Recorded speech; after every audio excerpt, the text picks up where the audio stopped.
What's going on, everybody? OGR back with another Big Blue courtroom, and I have a special guest on tonight. I have my friend here, BigBlueWreckingCrew. He asked to come on a couple weeks ago, and so here he is. So what's going on, my man? I'm actually going to act – well, that's probably the hardest question. Yeah, man. What's up, dude? Thanks for having me on, bro. I appreciate it, bro. I'm just excited to play, talk some Giants football with another Giants content creator, bro. So thanks for having me on. I'm excited. And go Big Blue, baby. Let's go.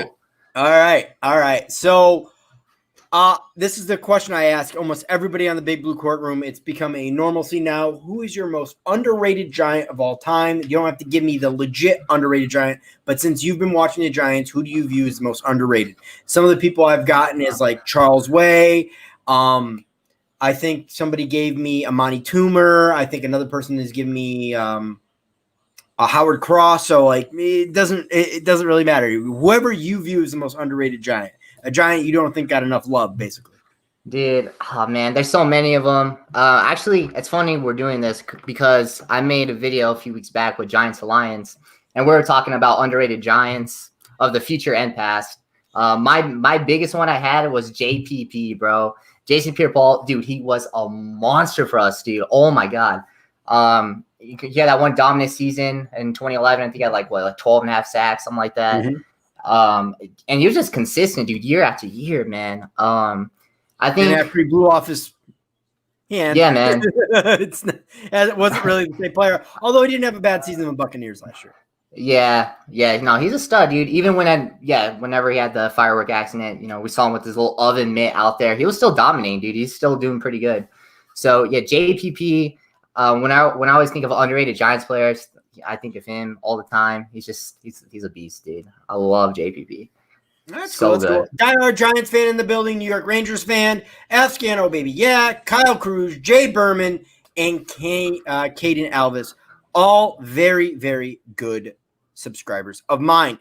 So, also, guys, if you don't know, Big Blue Wrecking Crew's link in the description box below. So, obviously, news this week. Training camp has started, or the gear up to the actual padded practices, if you will. A lot of has been put out there about Jadeveon Clowney. A lot of Giants fans want Jadeveon Clowney. How do you think it shakes out, or how do you want Jadeveon Clowney?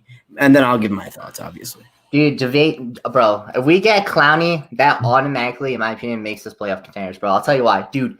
We need the pass rush, bro. We matched up Clowney with Marcus Golden on the other side. Dude, that is going to be – I'm not going to say unstoppable, but it's going to be pretty hard to stop. Now, we have all that money, of course, with Nate Solder, opting out. I think we have, $19.5 million, something like that. So, dude, why not, bro? Bring in Clowney for a year. Look, I know you want the offensive line. You want upgrades on the offensive line. I totally understand that. We probably do need it. But I just feel like having that more of an impact player, dude, would lead to more wins. And dude, we got Danny Dimes now, bro. He's a mobile quarterback. He could run around the pocket. He can make plays happen. We don't have Eli anymore, so I say we go out and get Clowney, dude. I think that'd be a big move. I don't think it's gonna happen, but if it does, I'm gonna be hyped for it. Definitely not gonna be mad about it. That's for sure. So, Jay Berman, I will make sure I look up Homer Jones. I actually recently picked up 2 Giants books I need to read, actually, because my actual foreman that I work for, he actually sent me – he actually was digging through his collection and actually found 2 Giants books. So I'm looking forward to actually reading those and diving in. OGR wants Antonio Brown on the team. Stop it, Dylan. Just stop. Anyways, all that being said, though, here's how I feel about Jadeveon Clowney. I don't think he actually makes us a playoff contender. I know a lot of Giants are optimistic on the season, but with 14 padded practices, it's really tough to get a team where you want it to be. Had we had a whole entire offseason and 4 preseason games, yeah, maybe I'd be where you are currently, but no, I don't think he does. That's why I don't want to pick him up. Just simple as that. That's a move that I believe is for a contending team, and that's actually what I think Jadeveon wants to go to. I think he wants to go to a contending team. He's waiting, for somebody to get injured, big time pass rusher. Let's say like Khalil Mack, the Bears would pick up Jadeveon in a heartbeat. So a team that it's not even the Bears are on the rise, but I guess the Bears were a bad example. But you get what I'm saying. Either way, at some point here we'll take questions in the chat. You don't think we're a contending team? You don't think we're a contending team for No, Cotton? I don't think we are a contending team right now. I view us in the second year of a rebuild, and I want to see improvement. So I predicted 7-9 for the season. Okay. I get being an optimistic Giants fan. I do. It's just I don't trust ownership. Me as a Giants fan, my biggest problem is ownership. I don't give Dave Gettleman a pass, but at the same time, with the mess he inherited, he's done a decent job. Obviously we want to be winning and whatnot, but I'm not going to sit there and say, some of his moves are head scratcher. Leonard Williams last year was a head scratcher. What's his face there? The running back that we got from Carolina at the end of his career there. I can't think of his name. Hilliman. Oh, not Hilliman. No, Stewart. Yeah, Stewart. Stewart's a head scratcher. But seeing there's an actual way forward for the Giants right now, and I want continuity to stay together because that's what the Giants have always been out throughout their history is continuity. There's a reason why the average length of a GM is 13 years with this organization. Continuity matters. Every team, they're going to make the playoffs. You look at the 2 Super Bowl contending teams from last year. KC has continuity. 49ers have continuity. You can't keep firing guys and expect change. You got to give them time to change. And if they wanted to make a change at GM, they should have done it last year. Now you allowed this GM to stay on and you've hired a new coach. I'm sorry. You've got to give Dave Gettleman 3 more years. That's the way I look at it.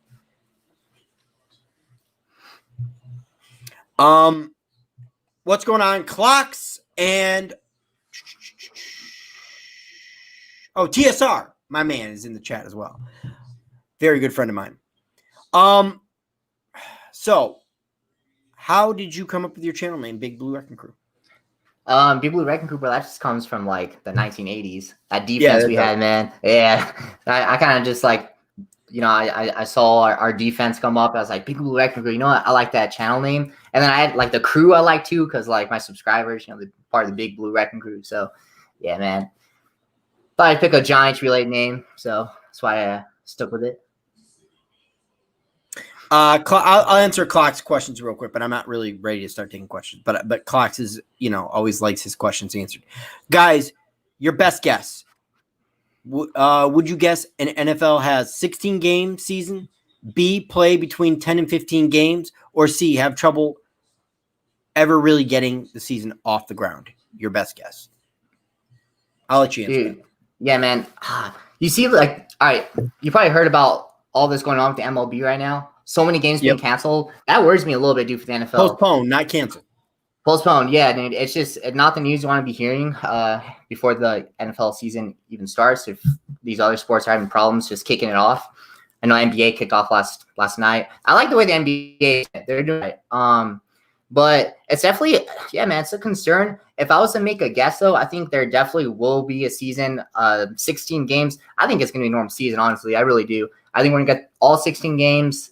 Will there be a lot of more people opting out? Probably. Will there be COVID cases throughout the season? Yeah, but I don't think it's going to be as bad as the season getting canceled. Yeah, that's my take on it. I think it's going to be a normal season, all 16 games. So, yeah. I think you get all 16 games if they give time between the playoffs and the end of the season. I don't know if they can, but if they do, because I think you will have a couple ramp-ups of COVID, and how the teams handle it is dependent. And that's really what happens. I don't think you're just going to keep COVID totally out unless you're in the NBA bubble, if you will. And there's no way you're doing the NFL in the bubble. So my best guess right now would be 10 to 15 games, even though I really do think they're going to do everything in their power to play all 16, and every team gets a fair share of all 16.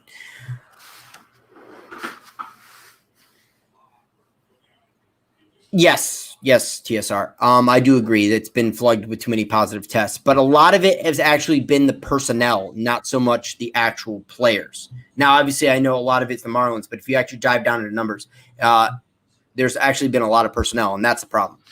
But a bubble's not going to happen with the NFL. So, you know what? I'm trying to think if I want to go to questions or if I want to ask you more questions. All right. What is your favorite Giants moment? Favorite Giants moment? Oh, my God. All right, dude. So of If course, you I'm if you thinking, if you go homer on me and you pick a Super Bowl, I'm not gonna fault you for it. Most yeah, of people do. course. That was like those are like the first moments I was thinking of. Ah, Your wish I got personal the. favorite. If it's the David Tyree catch, go with the David Tyree catch. No, It it's is not the what Tyree it is. catch, dude. All right, man. So you know what? I'm actually gonna go with the Green Bay Packer game back in the NFC Championship game, dude. That's a popular one. Yep. Corey Webster's interception, bro. Whenever that happened, dude, it was like right at the beginning of overtime. And whenever he picked that ball off, dude, at that moment, I was like, all right, we're going to the Super Bowl. We're going to the Super Bowl. The Corey Webster, although Lawrence Tynes was struggling in that game, I just knew that we're going to win after that interception. So probably the Corey Webster play, man. There's so many others. Of course, you got the Mario Mannigan catch in the Super Bowl. But my personal favorite, Corey Webster's interception against the Packers. All right. I'm going to go with questions. So, guys, feel free to start asking questions. I'm going to take Jay Berman's, obviously. I'll highlight it up on the screen real quick. It says Thomas, LT, Hernandez, left guard, Zeitler, right guard, Fleming or Gates at right tackle, Pulley at center, or depth, Lemieux or Pert. So, basically, who's going to be your starters? Obviously, we kind of know the left side of the line and part of the right side. So give me the center and right tackle. Yeah, dude, first of all, I'm really happy that Thomas is going to get that start left tackle. That's where he should have been in the first place, in my opinion. Now it's definitely, 100%. He's going to be there. Nate Solder's gone. Dude, I think at center, so isn't there a chance he could play right guard as well? Isn't he competing for like both starting positions? Well, he's not going to get right guard. He's not going to start. He's not a better right guard than Zeitler. So Zeitler's going to get right guard. So it's either going to be right tackle. Right tackle. Yeah, that's what I meant. Yeah. So, yeah, man, it'd be kind of interesting to see Gates to see what he can do at center. Of course, we got Matt Part. I'm gonna go ahead and say that you know what, Nick Gates is gonna get the starting center position, dude. That's my prediction. So you're going to say Gates is going to get starting center. So right tackle, I'm assuming you're going to have Fleming then? Or Matt Part. Or Matt Pert. Okay. So for me, again, 14 padded practice is not a lot of time. A lot of people are putting a serious amount of pressure on Thomas to start at left tackle with 14 padded practice. If he had an entire offseason, I wouldn't disagree with you at all. I could see the Giants sliding over. I could really do see the Giants sliding over Fleming to left tackle to give Thomas ready if they don't think he's ready. If he's ready, he'll be day one starter, no doubt. As far as center, I'm going to go with Pulley because, again, Shane Lemieux, a lot of time. 14 padded practice is not a lot of time for this kid to get ready. Pulley's obviously a seasoned center. He's going to know what to do from day one. And then right tackle, I'm probably going to go with Fleming, but I wouldn't be surprised if Gates starts out there either. But I'm going to go with Fleming for now. And that's going to be mine. Okay. OGR Sports, at both of you. Most overrated New York Giants player of all time, Odell Beckham Jr. All right, your turn. I like the pick. Dude, you know what, man? I'm going to go Jeremy Shockey, dude. Jeremy Shockey, look, don't get me wrong. He was the man for us for like a few seasons, but I feel like he should have been the man for longer than just a few seasons. I know he kind of had like a history of injuries or whatever. Kind of got him off our team, but I don't know, man. Like, when I say overrated, I just feel like he should have played longer. He was good for the time he played with us, but in my opinion, he could have been much, much more better for us if he stayed longer. So I'm gonna go Jeremy Shockey. Brandon Rogers in the house. Yo, Brandon, what's going on? Kyle Cruz says, Big Blue Wrecking Crew. Not a Giants question, but better season. Burrow, Tua, or Herbert? Definitely a better season, dude. So I pretty just going 10. Which one of them, actually? That's what he's asking. Oh, wait, what was the question? What did you say? He said the question is better season. Burrow, Tua, or Herbert? Oh, dude. Burrow, man. 100% Burrow. Look, well, is Herbert even going to start, man? Isn't Tyrod Taylor the starting quarterback over there? Right now, Tyrod's slotted, and it very well could be. But I mean, obviously, if you're just going to go by starting the season, I would assume Burrow, because I don't see, again, Tua starting with 14 padded practices either. So, for me, I think it's going to be Burrow, only because he's the one that's going to have the opportunity to start right away, where those two will not. That's the only reason I'm going with that. Wait, Tua's competition is Fitzpatrick and Rosen, right? Rosen's gone. I believe Rosen went Oh, somewhere okay. else. So just I think it's just Fitzpatrick. Fitzpatrick. Dude, I think he beats out Fitzpatrick, bro. I don't know. He's so old, man. In Might 14 as well padded just, practices? I mean, dude, might as well get the kid out there right away, bro. Week 1. I All don't know. right. I can see him injuring that knee there. But regardless, Burrow definitely has a better season out of the 3, 100%. All right. Did anyone think the NBA bubble was actually a bubble? Because I did. All right, Dylan Renner. I think you were the only one there. Sorry. All right, sports reaction. See you, my man. And oh, by the way, have fun calling the Spurs. I'm actually have the Celtics on the background, so I'm eager to get the score of that game. Eagles SZN. What's going on, my man? Okay. Kyle Cruz is another one. Big Blue Wrecking Crew. What do you want Danny Dimes to clean up? I can already think of one, but you let him know. Oh, well, okay. So, I mean, the obvious is the fumbles, right? One thing I like about Danny Dimes, dude, he doesn't really throw a lot of interceptions, man. We look at last season, he only had 12. He's really good at those tight window passes. But some more things for him to work on. So, I would say getting rid of the ball a little bit quicker. He could definitely work on that. That ties in with the fumbling, ball protection, of course. I mean, there's a lot of things. Those are the 2 major ones. I don't. What do you think, OGR? What does Danny Dimes need to work on more other than the fumbling? He needs to be able to diagnose zone better. A lot of his interceptions came during zone. He struggled a little bit with the zone. He's very good with man-to-man. So zone is actually what he needs to work on the most, reading zone at least. And obviously the fumbles and pocket awareness. So, Jay Berman says, other overrated, Olivier Vernon and Landon Collins. Yes, Landon Collins was extremely overrated, and Olivier Vernon, for the price tag we were paying him, was also extremely overrated. Just want to make sure I didn't miss any questions here. He's overrated. OGR warning you guys, Texans, Clowney. OGR, I'm warning you guys, Texans got Clowney. His production is a little overrated. Yeah, I know. I hear you. Guys, again, feel free. Ask as many questions as you want. So, what do you want out of the Giants season, and what record are you going to predict? All right, so yeah, actually, I made a video near Giants. I went through each game predicting, and I had us finish 10-6. I don't have us win the division. Okay, I think that either goes to Dallas. That's or confidence right there. So we got 7 playoff seeds now, right?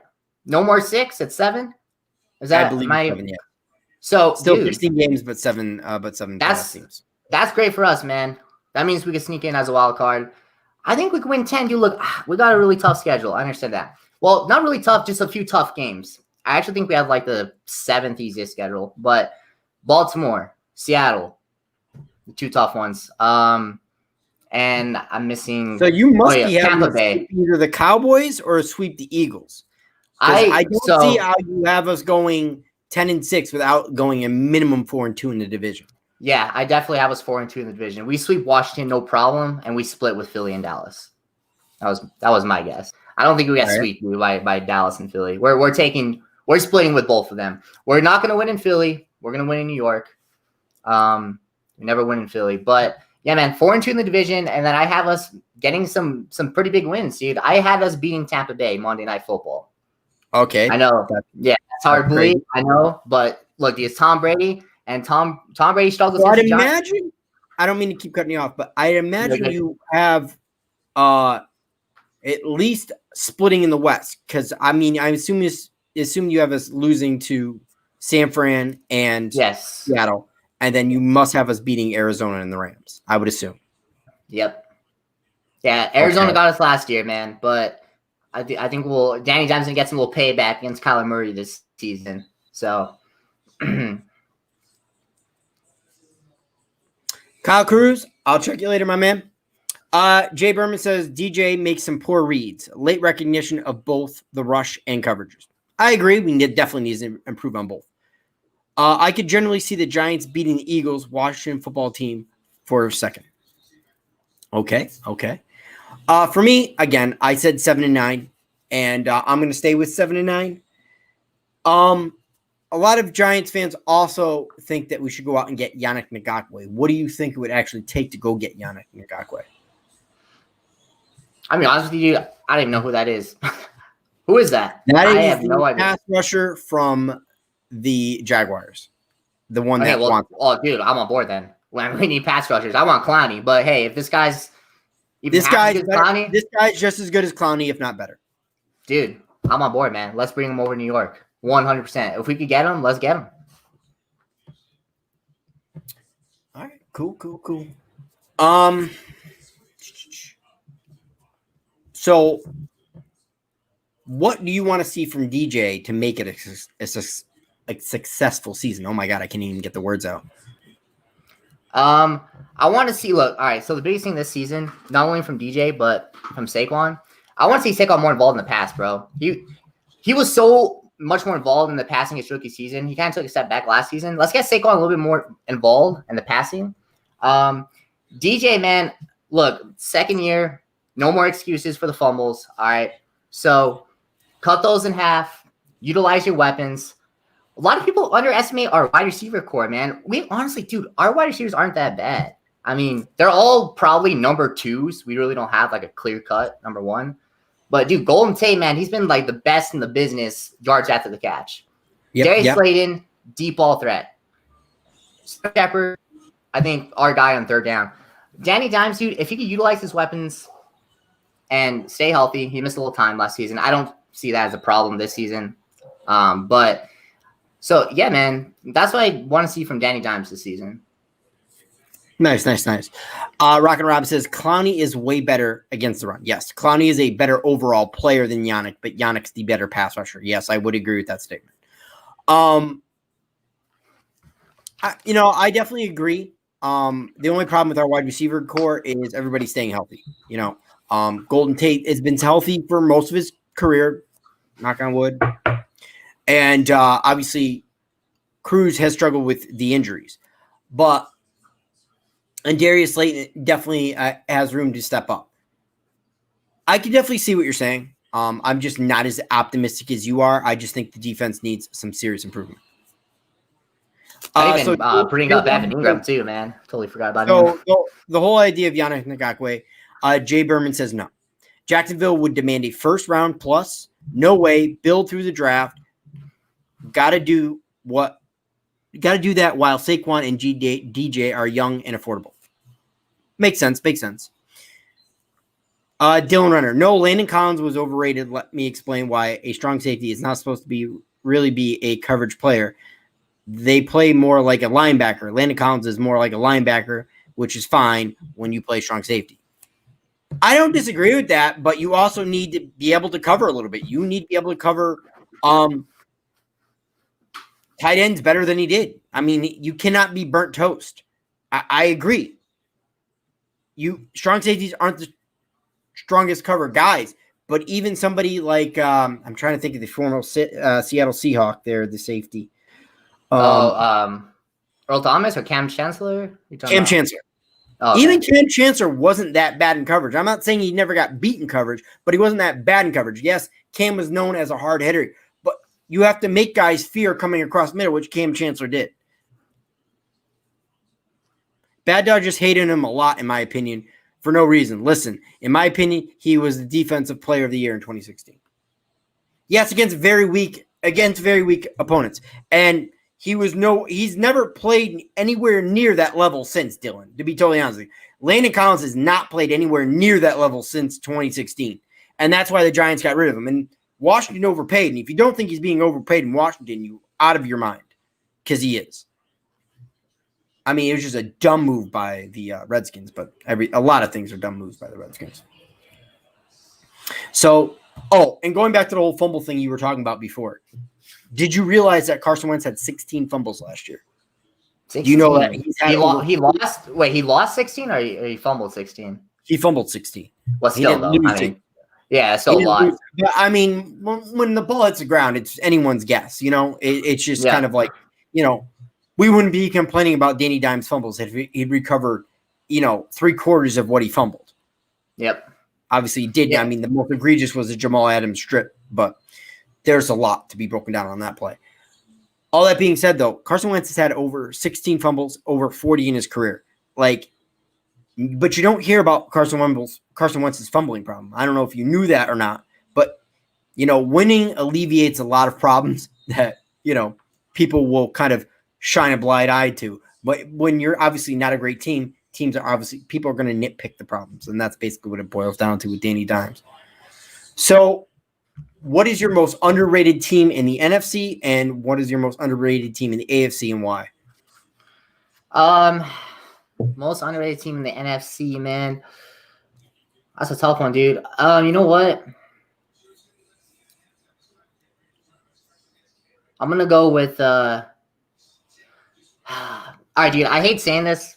I really do because they're in our division, but I'm gonna go with the Philadelphia Eagles. And we're just talking about Carson Wentz, funny enough. But look, the Eagles, man. You look at that team. Carson Wentz, bro.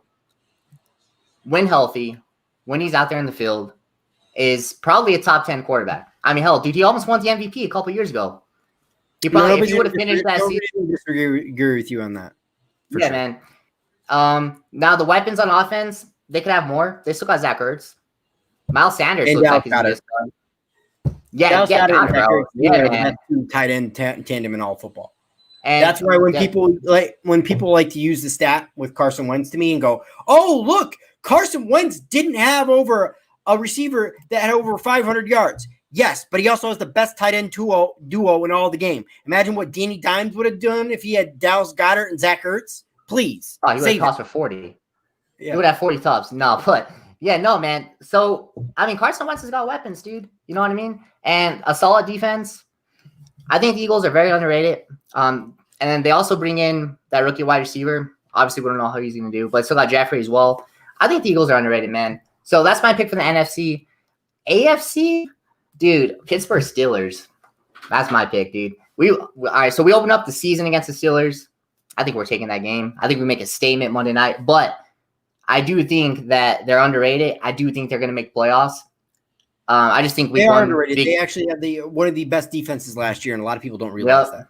And they were 8-8 with two bad quarterbacks. If Big Ben can stay healthy, which is a big if. Yeah, I do agree, and that's very underrated. And that week 1 game, the reason why I have us winning that game is because one, we're at home, but two, Big Ben, dude, he hasn't played in a very, very, very long time. And I think he's going to struggle a little bit, dude, his comeback week. I think we have some players in our defense kind of stepping up for us. Maybe X-Man gets an interception that game. We can only hope. But, yeah, dude, I think Big Ben struggles, and I think Saquon Barkley runs the ball really well. I think we beat Pittsburgh week 1. Man, that defense is tough, man. Week 1 is going to be a very tough game. I expect it to be a very tough, low-scoring game. Yeah. Yeah, it's going to be a defensive battle, and I'm obviously going to give the nod to the Pittsburgh Steelers. They have a better overall defense than we do. So, yes, we're going to need some turnovers in that game if you want to win the game. I do not have us winning week 1, but, hey, I'd love to be wrong, and I'd love to go with your prediction, to be totally honest. So, as far as the Eagles go, I always told Eagles fans this. Their biggest problem is I like their starting 22. Their starting 22, 11 on offense, 11 on defense, are pretty darn good, even after the setbacks they've had with Brandon Brooks. But at the end of the day, their biggest problem is depth. They have no depth anywhere on that roster. And Marquise Goodwin, Brandon Brooks, and a bunch of other guys going out is not helping your cause. And yes, I know a lot of Eagles fans love the fact that Jason Peters is coming back. Oh, he's playing right guard. He's never played right guard in his career. Is he strong enough to play right guard? Because at left tackle, guess what? You have to still be physical, but you're an athlete. You have to be able to hit the edge. You're basically staying in front of the guy. Where right guard, you got to get that push. I'm not saying Jason Peters isn't capable of that, but my question is he strong enough to play right guard? I could be wrong. But at the end of the day, Eagles, to me, the biggest problem is depth between coronavirus, a shortened season, and injuries. Injuries are going to take a toll on every team, especially and whatnot. And Rob actually points out, he says, Lane Johnson has COVID. So, but he'll be ready in time for the season. I think I have COVID after that cough too. And yes, Jay Berman agrees with you. He says Wentz is clearly top 10 or better when healthy. And Jay Berman also says all rookie QBs face a learning curve. And yeah, that's that's for the comment so far. So, you know what? I'll just ask a fun question. Who's going to be your worst team in the NFC and who's going to be your worst team in the AFC?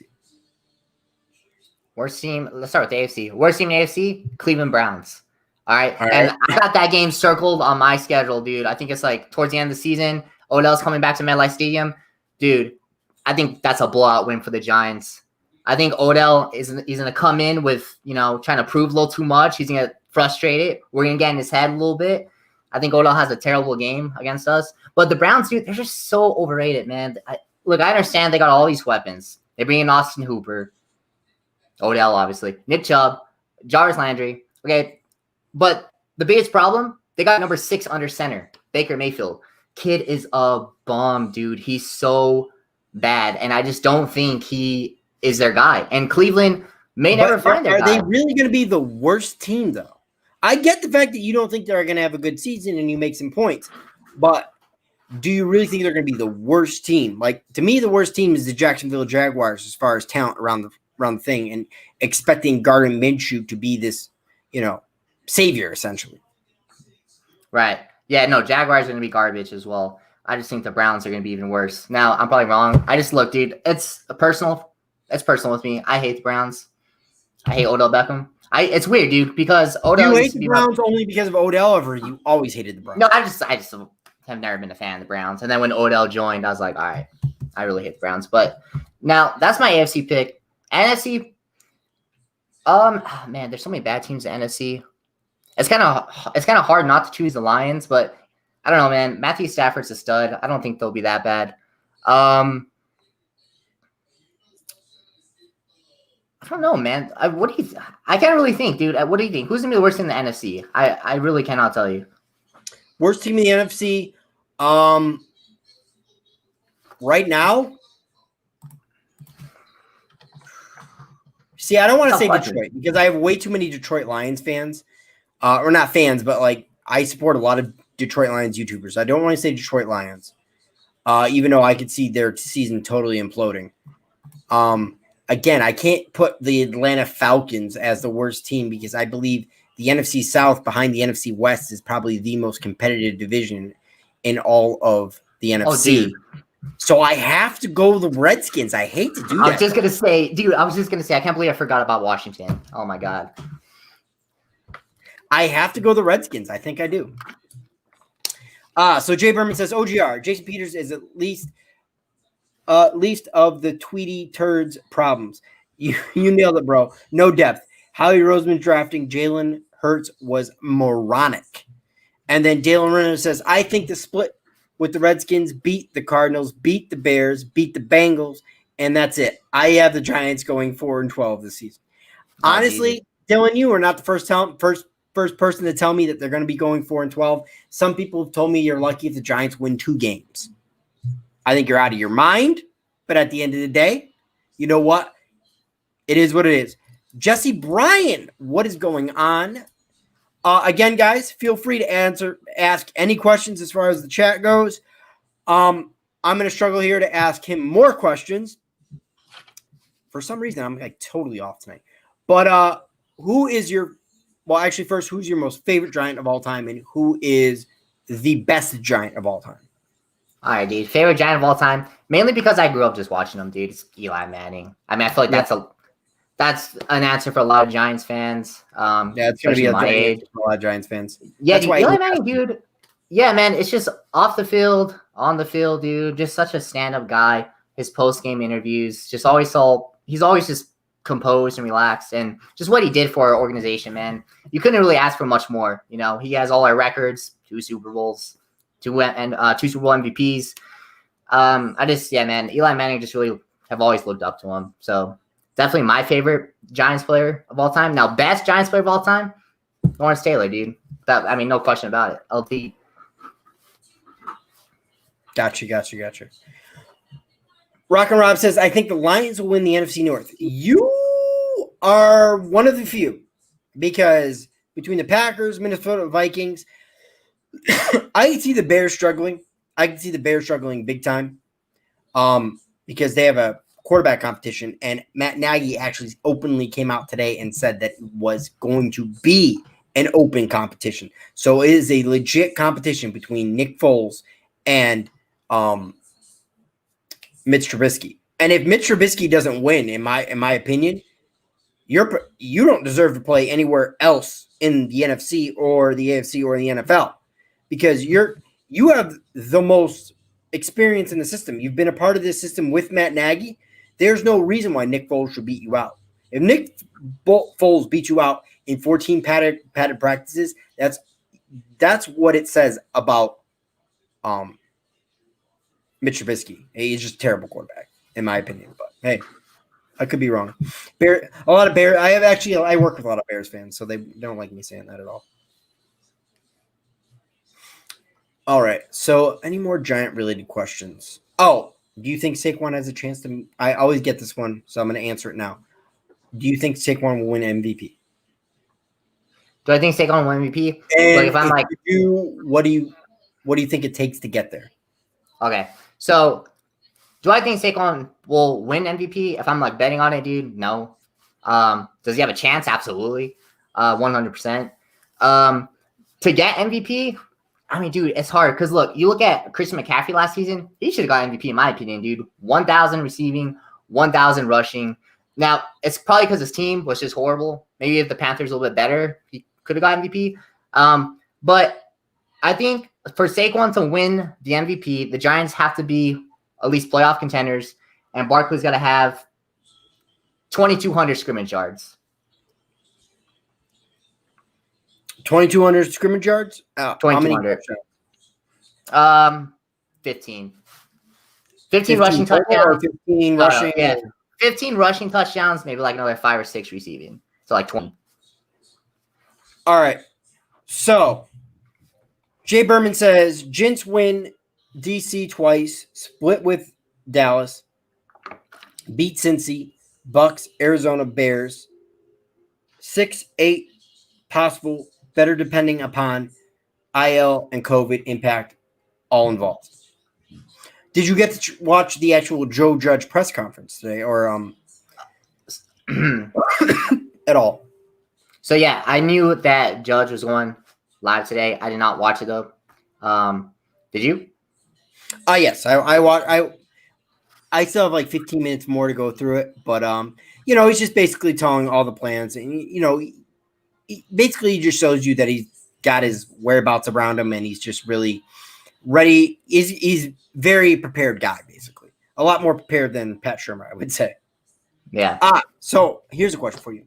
How do you rate Dave Gettleman as a general manager, and do you want him to see him in future years?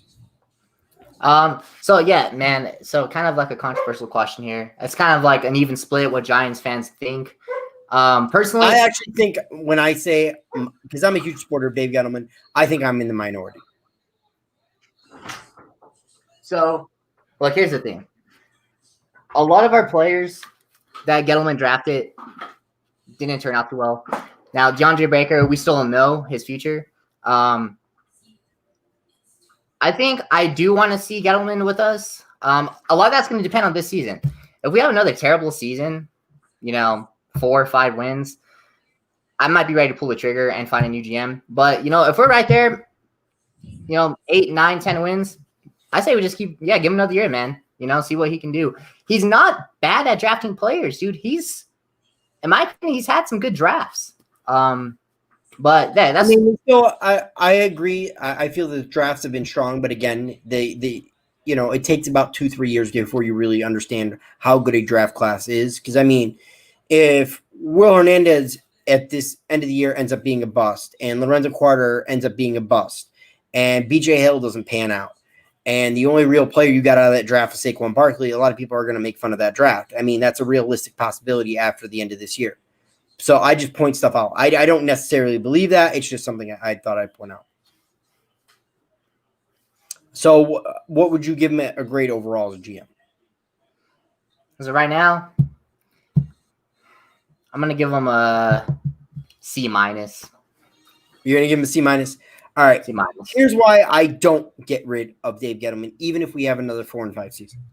because I personally, again, I believe in continuity, and ownership has made bad mistake after bad mistake. When they fired Tom Coughlin unceremoniously, it's actually one of the worst firings I've ever seen. It actually embarrassed me to be a Giants fan because that was disgusting the way they got rid of him. And it was very clear to me that Jerry Reese didn't want him anymore around. He wanted to change the way the team was going. He didn't even draft for Tom Coughlin that well.